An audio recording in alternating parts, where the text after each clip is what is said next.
Well, I'm not sure that President Trump did exactly what you said. I think he wanted a photo op badly. Trump's very Okay. big on optics. Okay. Remember, he had a lot of experience with professional wrestling, so I'm sure he understands what that means very well. True. And he's a reality TV star. And remember, it was not the Russians who asked for the meeting with us. He sent Witkoff to Moscow and said, I want a meeting. And I think initially the Russians were a little surprised because they expected a meeting that would involve a discussion of proposals. People would have studied these things in advance. Each side would come in with its views and there would be a discussion. None of that occurred. When President Trump and his team showed up, they didn't show up with any proposals at all. President Trump said, I want a ceasefire. And once again, they explained why that wasn't possible. That was not the path. You know, a lot of people don't understand when World War I ended with a ceasefire, there were weeks before that there were negotiations. In other words, when things ended on the 11th, it was because there were negotiations leading up to it. They agreed something, and then there was a ceasefire. And the Russian point is that's what has to happen now.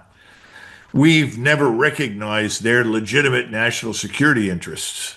And you can't do business that way. You can't walk in and say, you don't have any, we're in charge. You know, we're no longer the sole superpower.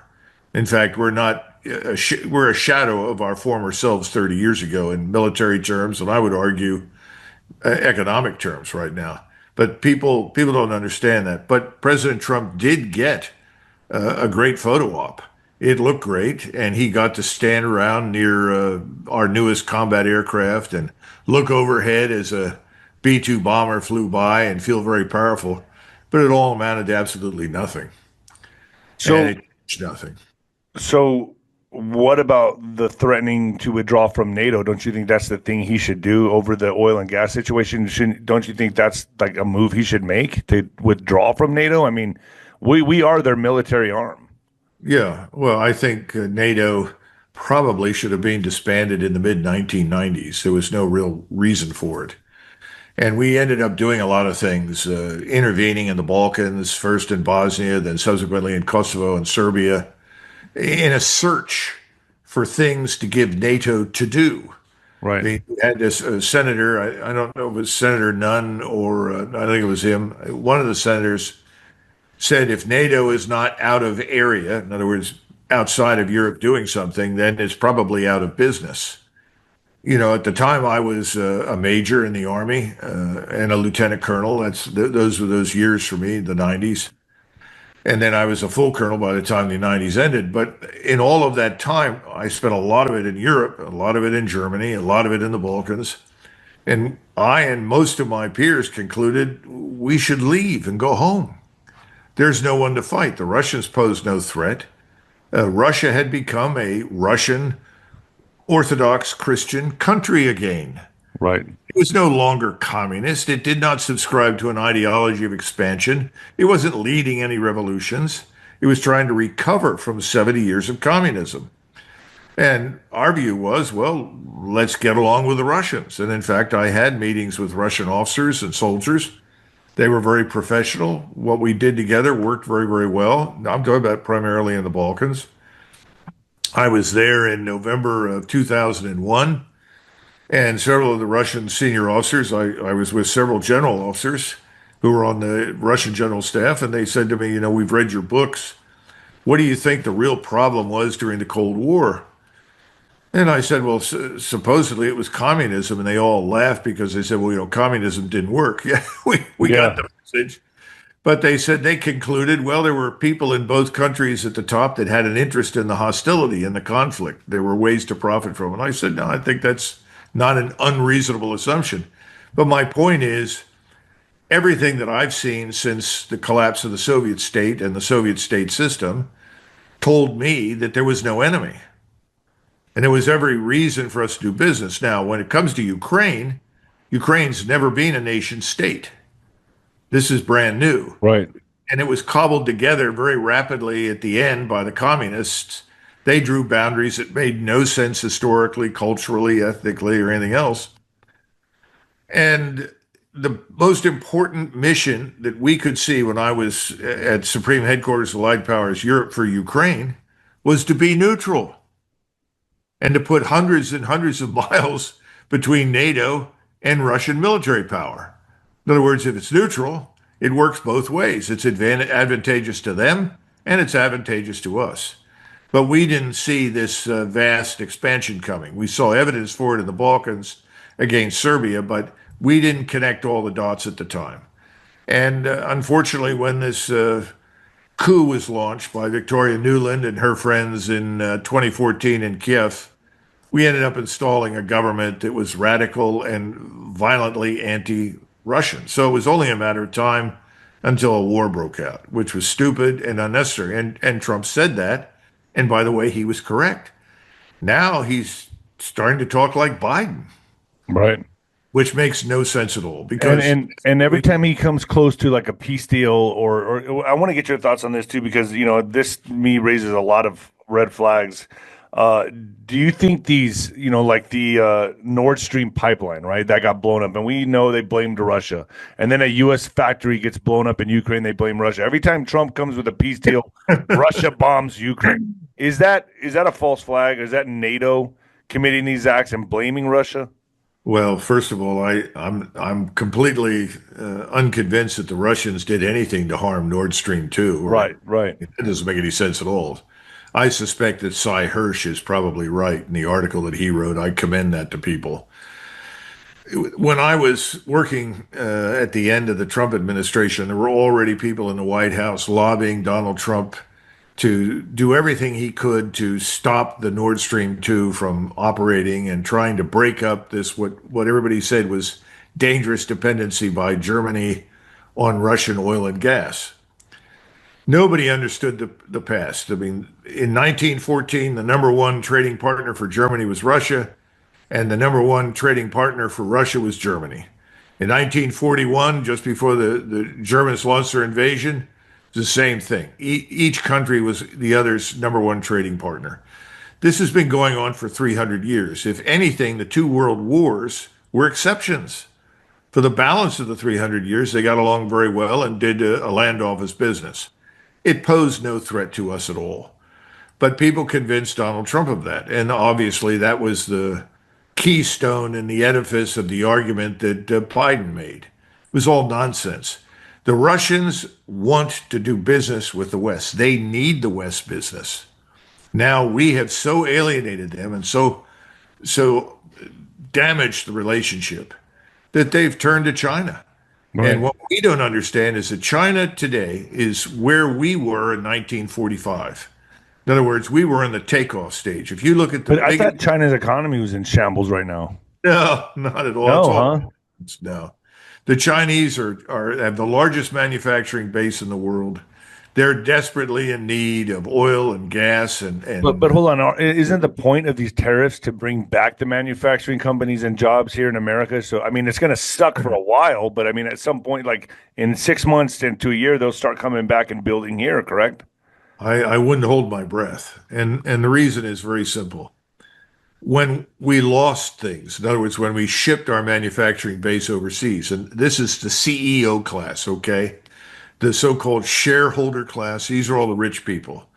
And people on the Hill got rich as a result of supporting this. We shipped things overseas, primarily to China. The Chinese did not come to us and ask for anything. They didn't come to us to try to buy anything. We shipped things to China. We betrayed the interests of American workers. We dismantled our own manufacturing base. Now, here we are. Trump says, I want to bring it back. Well, that's great. So how do you do that? Do you do that by threatening, which is what he's really doing with his tariffs, 100% tariff or 50% tariff against India or China?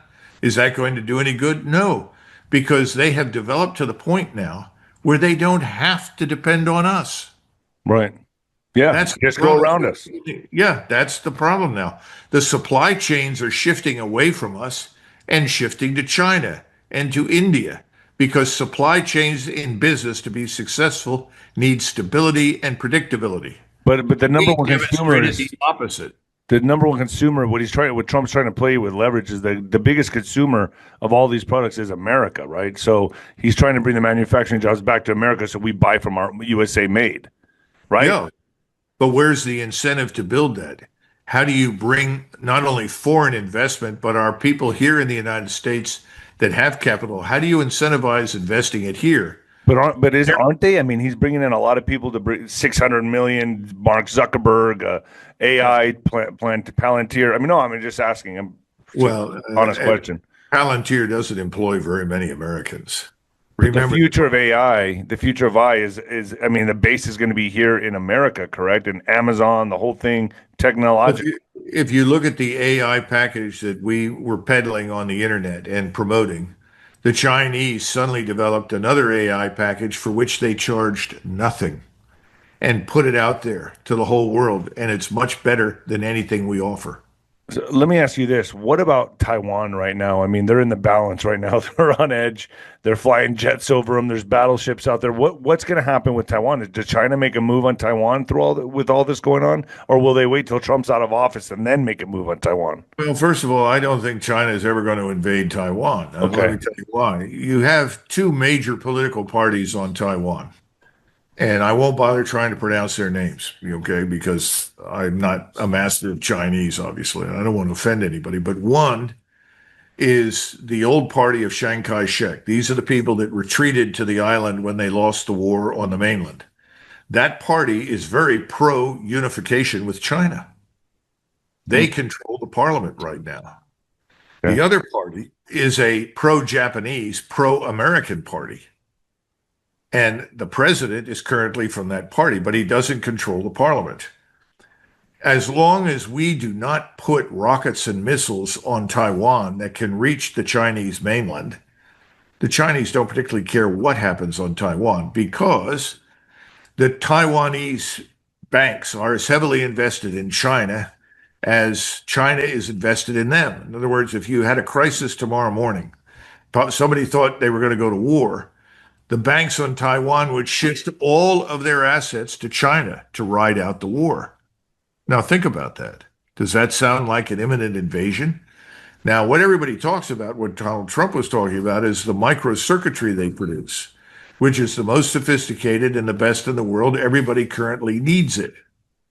Japan needs it, Korea needs it, China needs it, and we need it. They're selling to everybody. Nobody wants to destroy that under any circumstances. In Why fact, can't we just bring them here and give them an well, incentive to come here to do? Donald Trump tried to do that. And at the end of his first term, he had closed what he thought was a deal with the owner of the manufacturing base in Taiwan. But as soon as he was out of office, it fell apart. But it fell apart for a reason, because the owner said, "You've got a problem." And they wanted to go to Arizona, as I recollect. You don't have the human capital to man the manufacturing. So bring them. Ah, well, now you're talking about bringing in Chinese to do the labor. If they're just doing the labor, I mean, Yeah, but it's not just labor. You're talking about very sophisticated, precise work. We need Americans to do that. The Chinese already have lots of people who can do that. We need Americans to be employed in those places and do that work. That's what Donald Trump wanted. And I agree with him 100%. yeah, but to get it started and then have Americans come in and train under them. Ah, that's different. There was some talk about Chinese management initially, just as we've had German management in factories in South Carolina, North Carolina, Georgia, where we produce automobiles, for instance. We do some of that down in Mexico, where the top management is American or it's European or whatever initially. But the problem is it's more complex than that. Our educational system has failed us. Oh, We of course. yeah, but this is not something that you learn on the fly.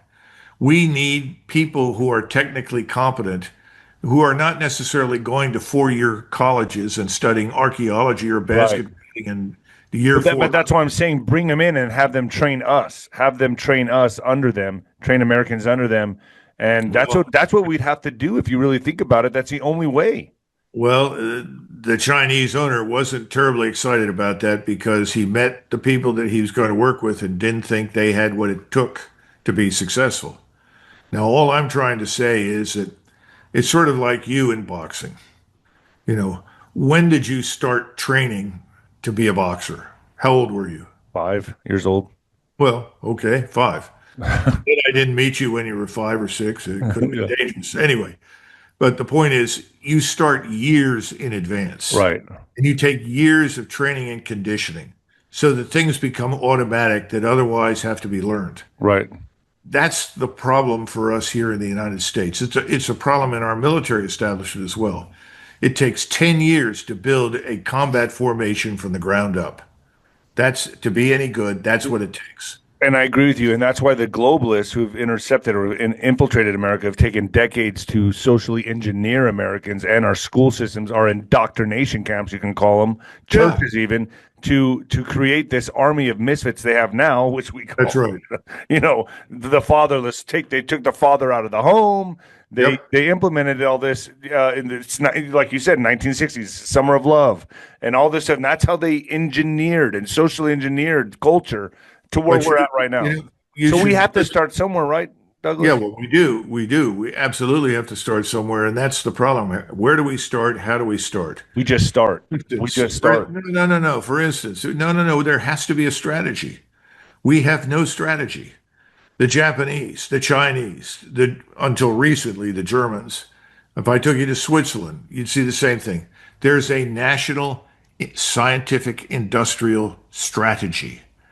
People are sit down and plan out for the next 10 years what has to be taught, how it's going to be taught, where the students are, how you're getting them into the classroom, what do they need to leave with. And by the way, the corporations need to be brought in, and they are, for instance, in Germany and Japan, to identify students that they can hire when they graduate and put to work. I agree These that things take time. no, and I agree with you. But the only reason I say we should start now is because I know this takes time. But why don't we bring the people in from Taiwan, give them start schooling our kids. Start there, give them amnesty. They're scared to death of China anyway. Bring them here, give them amnesty. I'm serious. I mean, and let them be You don't have to. American. You don't have to give the Chinese from Taiwan amnesty for God's sakes. That's not required. They're not an enemy. I don't think the China is. I just think China has bad habits for reasons of history and culture that we need to come to terms with. I mean, Okay, everywhere we could spend time talking about that, but listen, in theory, you're right. But I'm simply saying there has to be a larger strategy because the government has to reinforce and support these activities in a way that makes sense. And let me give you another quick example. You've heard about rare earths. Everybody talks about rare earths. You can go look them up on the periodic table. They're down near the bottom. yeah. They are out there, but they are in great quantities in certain places on the globe. We have been dependent upon these coming out of China and Mongolia for decades. We have rare earths here. There are rare earths in abundance in Canada. Now, here's the rest of the Alaska. yeah, but here's the rest of the story. You have to have a refinery that converts tons and tons of material into perhaps 10 or 15-pound bags of rare earths. Okay, where are the refineries? China has a refinery. Kazakhstan has a refinery. Do we have a refinery? No. No. So we're shipping everything to China or Kazakhstan to be refined. And then everybody complains about our dependence and our national security. Well, what the hell have we been doing? Who is sitting up in Washington and looking at the strategic picture and figuring out that we need to be as independent as possible in the area of rare earths? We need to gather them from other sources. Right now, Norway has one of the largest caches in the world, probably the largest single concentration of rare earths in Europe. The Norwegians and we are very close and good friends. And So, Congo, correct? And Africa. oh, of course, of course. So if we build a refinery, we can bring their rare earths here, refine it. We can ship rare earths back to them in a Did refined state, but we can also keep what's here. We pay for it. In other words, we haven't thought through this thing at all. You know, your coal seams in the Appalachians right now, and the seams are rare earths, huge quantities. Nobody ever thought about that. They think coal is only about coal. No, it isn't. You can mine coal. We have very good, high quality coal, by the way, desperately needed in China, desperately needed in India and other places. We could be shipping that out in great quantities, but at the same time, what comes out of the seams can be used for rare earth harvesting. There is so much that we as a nation need to do. It needs orchestration and direction from Washington in order for it to happen. Because if I took you to places in Kentucky or Ohio or Indiana and said, well, we could do X, Y, and Z, the first question says, well, where do we get the money? We need Right. capital. But instead of investing it that way, we've got $1 trillion defense budget. We have trillions of dollars disappearing into the black hole of uh, monetary redistribution called the welfare state.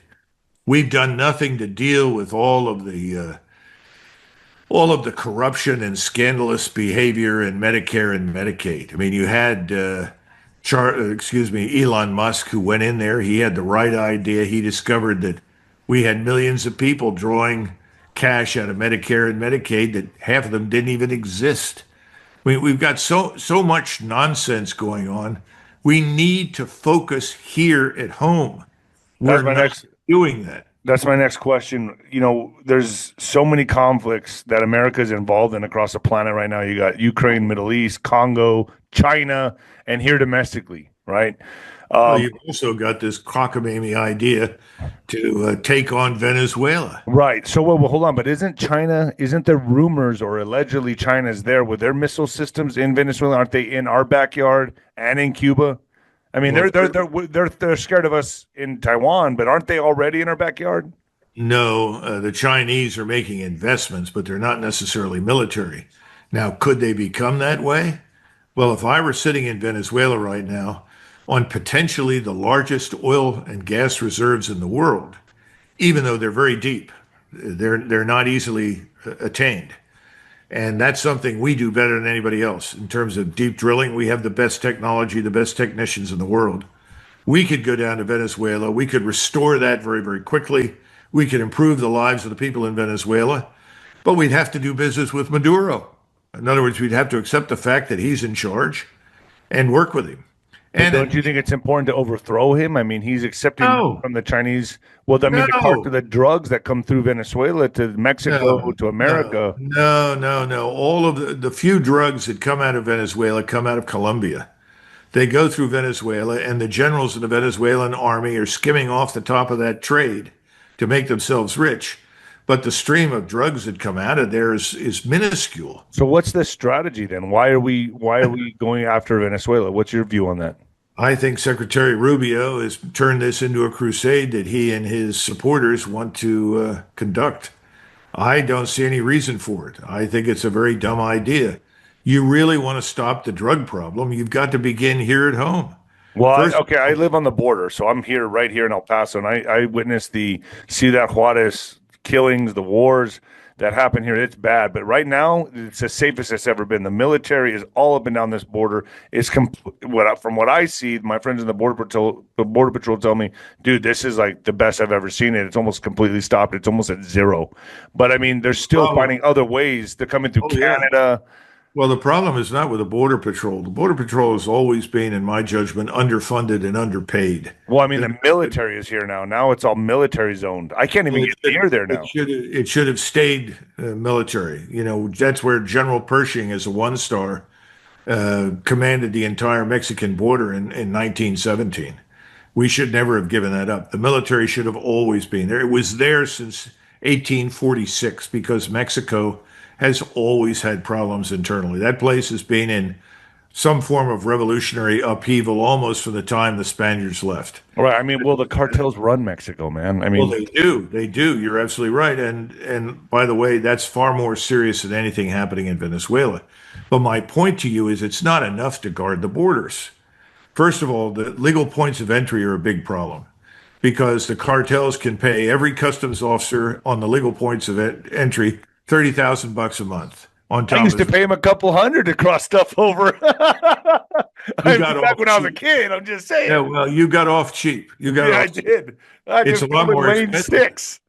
Well, not we're seeing not only drugs and people being trafficked through these legal ports of entry, we're also seeing trucks Yeah. with full of cash. You're Yeah. talking Oh yeah. millions of dollars moving from north to south. And again, you've got people there at the legal ports of entry say, come on through, come on through. Yeah. Because they've been paid to let them through. My point is this. First of all, I would take over all those legal points of entry with the military. And I would take them over on a rotational basis, rotate battalions in every 30, 45 days, whatever is necessary. We've done that before. We did that on the Czechoslovak and East German borders. I did that as a young officer. And we did it along the Euphrates River in 1991 and controlled that border. The military knows how to do it, and our technology today is brilliant. It's so much better than anything we had 30 years ago. It's not even funny.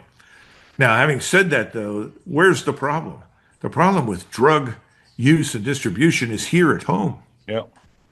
Now, Lee Kuan Yew was the president of Singapore. He built Singapore after World War II, literally himself. And they had a terrible drug problem. And so he established a law.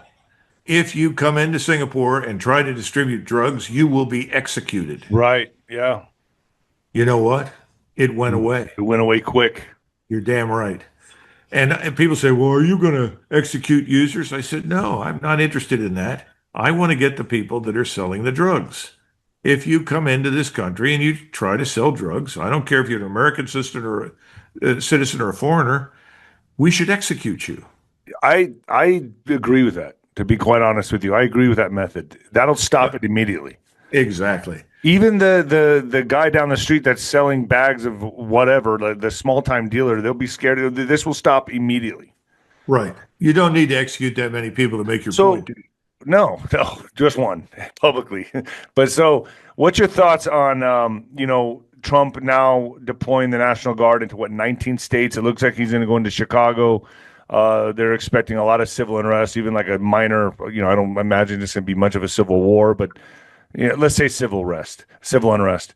What's your thoughts on this? Is he going about it the right way to clean up our streets and take these drug dealers, this crime off the streets, of violent crime at least? And do you feel like he's getting ready for something bigger, like arrests?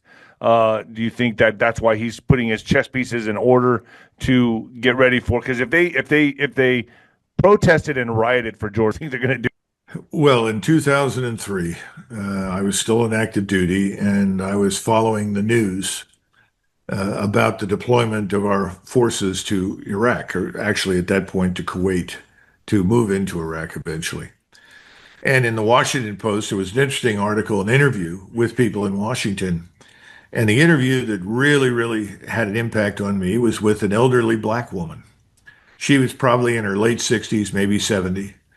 And she said, well, I know that we're sending forces to fight in Iraq, but I wish the army would come and occupy my neighborhood and get rid of all the drug dealers, pimps, and criminals that threaten all of us. Now, that was 2003. If you talk to the people living in the neighborhoods right now, I think you'll find that most of them would welcome the U.S. military in that area to clean it up. Yeah. Now, do they want it permanently? No. They got to leave. And does the American military want to do this permanently? No. But there is a requirement, because if you look at the criminality that has risen in these cities over the last 30 years, and remember that a lot of it is not reported accurately anymore. That's the other problem with the government. It doesn't always report the statistics honestly of who's killing whom and why. But if you go in there, you're going to have an impact. Now, will that be permanent? Well, that depends on how you work with the police, because the liaison between the police and the military has to be very good. And the police have to lead the effort. The military can back them up and can intervene where required, but the police need to be in charge. Now, if you've got corrupt police, you got to get rid of them. If you have police that don't want to support the government, you got to get rid of them. The point is to enforce the law. Right. And get the criminals apprehended and dealt with quickly. That's the other problem of the courts. We have too many people in the court system, appointees over the last 30 years under the left, that are anxious to release all these people at their earliest. Lawfare, and they're using lawfare to do so. The tactics that they're used. So you could set up panels of justices appointed by the president. In other words, judges that are appointed for the express purpose of supporting the effort to clean up Chicago, Philadelphia, New York City, Los Angeles, New Orleans, St. Louis, San Francisco. These are just some of them.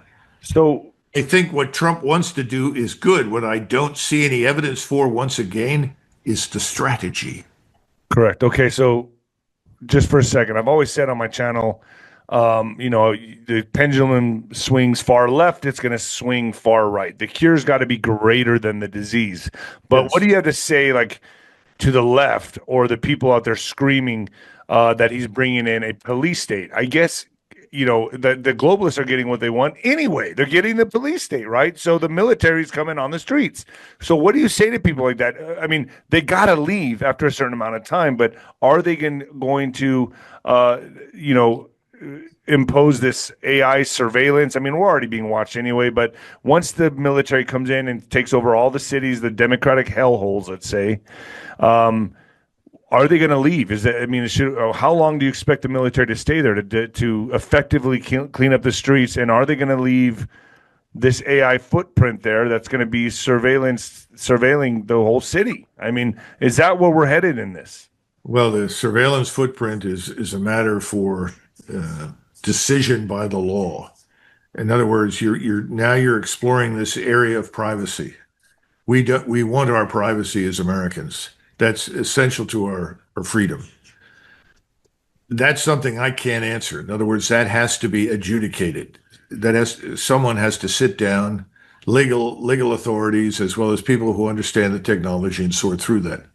What I will say is that the military should have very carefully framed, described objectives.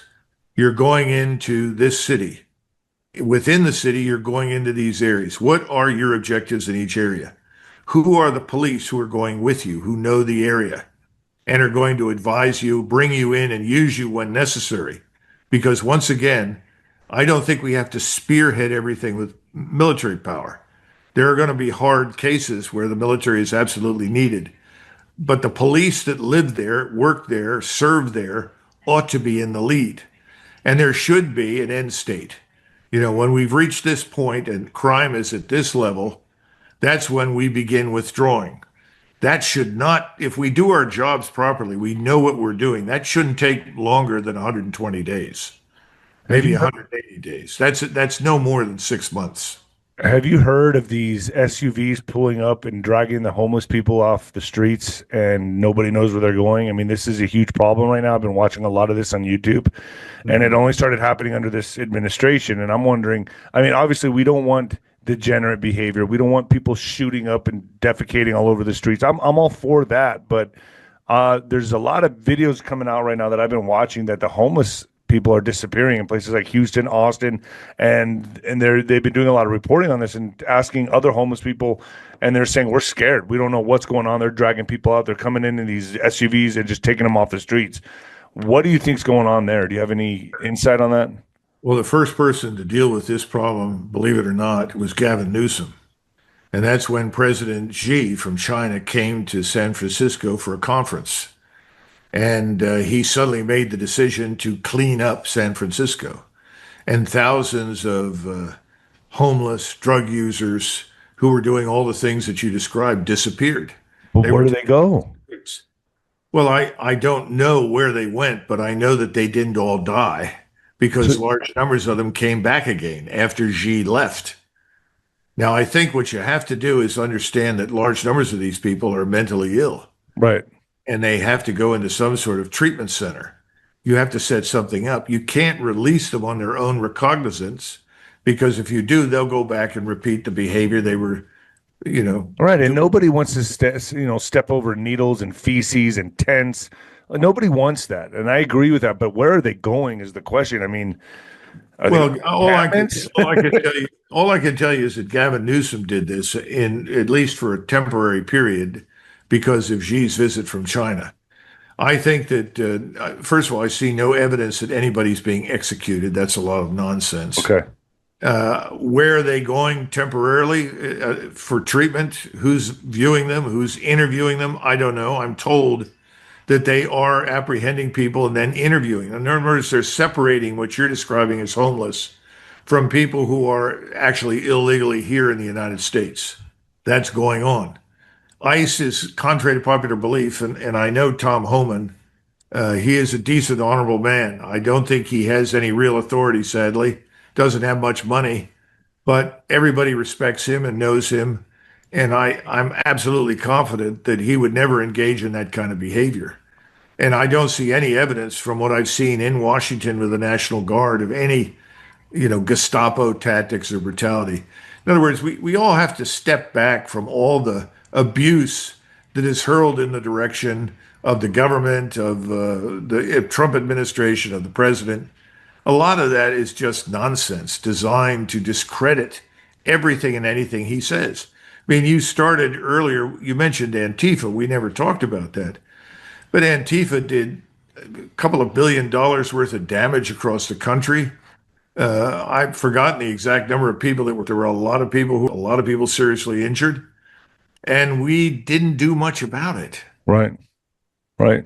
And then we went to this thing in January, which was never what it was billed as in the media, Right. sort of dangerous insurrection. And I was actually dragged in, and they asked me questions in connection with it, even though I was at the Pentagon on that day. And I said, well, my definition of an insurrection is when you have a few thousand men with guns who show up and shoot their way in. I said, I didn't see any guns. The only people that I saw with guns were policemen. Right. And they were being let in by them. Yeah. So everybody has to exercise a certain amount of judgment when they hear a lot of these allegations and test, for the truth. I don't think we're getting a lot of truth. I think we're hearing from senators like Dick Durbin, who's a very prominent Democrat who utterly hates and despises the Trump administration and is going to try and discredit anything it does. And he's not the only one. There are many others. I think Schumer is similar. The point is, you've got to step back from this and see what's real and what isn't. And I saw it on the other side. I saw a lot of things said about his administration that weren't true. And nobody in Washington is neutral. Everybody is on a side. Right. And it's unfortunate, but we're Americans. We're supposed to listen to this stuff and ask ourselves a question. Does it pass the smell test? So most of it doesn't. So before I let you go, I want to get a grade from you on Trump. What thus far in his presidency, what kind of grade do you give him thus far? Well, it depends on what you look at in terms of foreign relations. Altogether, like if you give separate grades if you like, but I think he has blown it in foreign policy, foreign relations. We should have simply walked away from this Ukraine thing, told the Europeans to stop the nonsense, get our troops out. He should have come in with a plan for the whole border to militarize it quickly. Remember, the president is most powerful in the first 90 days of his administration. And he could have done wonderful things here at home on the border immediately, and it took far too long for him to take action. The same thing is true for the criminality. Let me say one other thing. Franklin Roosevelt had something that he called the fireside chat. I think there were only 5 or 6 fireside chats. But he would come over the radio and he would spend 15, 20 minutes explaining to the American people why he was doing what he was doing. One of them was extending Lend-Lease to the British. We were not at war. It's 1940. And he said, what do you do if your neighbor's house is on fire? Well, if he needs a hose and water, you lend him a hose so that he can put the fire out. That's what I'm doing. Suddenly, all the opposition to helping Great Britain went away because it was explained in a way that Americans could understand. I think President Trump needs to have a similar approach. He needs to have a strategy with a goal, and he needs to explain that to the American people. That's not what we're getting. What we're getting is impulse. I decided we're going to go into Washington. I decided on Chicago. Oh no, we're going to Memphis now. right. And listen, I have no objections to going to Memphis. That's a hellhole for criminality. Right. Murder. All these Democratic hellholes need. Yeah, and so I understand that, but there has to be a strategic approach. It has to be coherent. And when you do that, you immunize yourself against a lot of the attacks that he's getting right now from people on the Hill and the media. So no grade? I think in foreign policy, defense policy, I think we're at an F. An F. I think here at home, I give him a C plus. All right, so he's failing. He's about Well, a D minus. the other thing is this economy. I mean, he knows, I know he knows that we cannot sustain this national sovereign debt. Right. Impossible. Every 110 days, we add another $1 trillion to it. It's crazy. You know, we're spending more to service the debt with debt payments than we are spending on national defense. This is not sustainable. He's got to grab that, and he's got to come up with more than smoke and mirrors to deal with it. He's got to admit that this is going to be painful. But he's 79. The probability that he will run again is not high. Right. If anybody is in a position to administer pain pills for the right reasons, he's the man. But he's not doing it. Got you. And I would get out of the war business. Forget this crap of invading Venezuela. That's ridiculous. Let's focus on what we talked about: your borders, your airspace, your airports, your ports of entry, your harbors, and let's go after the dealers, the networks in our country. That's where you're Impose strict laws and you've got to enforce them. and enforce them. Right. Colonel Douglas McGregor, everybody, thank you so much for joining me. Where do people find you? Do you want them to find you? Maybe on the internet, but that's it. Yeah, I live somewhere in the Well, I distant mean, do you have Blue Ridge social Mountains. media handles or anything that you want to put out there? I'm on X. You know, you Google my name, you're going to Okay. find all sorts of stuff, good and bad. All right. And I'm on YouTube, and you know, there is an event coming up on the 4th of October in Dallas, Texas, and we were going to hold a large gathering of 400 or 500 people, but in view of Charlie's assassination, a lot of people expressed concern about security. Safety. So now it's a VIP dinner, Okay. not inexpensive, but it's going to have a VIP reception and a VIP dinner in Dallas, Texas on the 4th of October. It'll run from basically 5 or 6 until 9 or 10 o'clock at night. I think we'll have a limit of maybe 60 people, 50 people, something like that. I encourage anybody who wants to talk about these tough issues to come. Right. Judge Politano will be there. He'll cover the legal waterfront. Natalie Brunel, very bright financial analyst, very high on crypto. She will be there to talk about the realities of our financial situation, and I'll be there trying to stay out of sight and a low profile target. In the corner somewhere.